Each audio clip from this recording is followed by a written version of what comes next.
Dia happy dengan pakaian taplak meja. Tertawa terbahak-bahak, Nikita Mirzani sindir penampilan Loli seperti taplak meja. Nikita Mirzani kembali menyindir putri sulungnya Laura Mizani atau Loli. Hubungan Nikita Mirzani dan Loli memang sempat merenggang beberapa waktu lalu. Pasalnya, Loli dianggap membela mantan suami Nikita Mirzani, Antonio Dodola, di hadapan publik. Kali ini, Nikita Mirzani mengomentari hingga tertawakan penampilan Loli selama bersekolah di London, Inggris.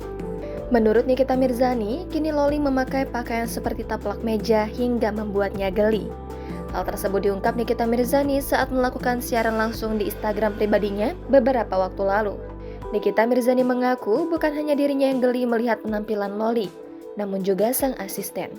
Dia happy dengan pakaian taplak meja. Teteh ketawa lah, ketawanya geli pak. Teteh aja yang orang kampung dikasih pakaian kayak gitu dia ogah pakai.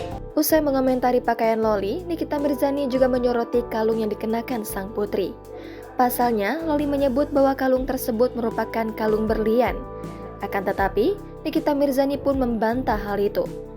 Mama Nikita Mirzani menyindir Loli itu pun tersebar di akun gosip hingga mengundang komentar warganet.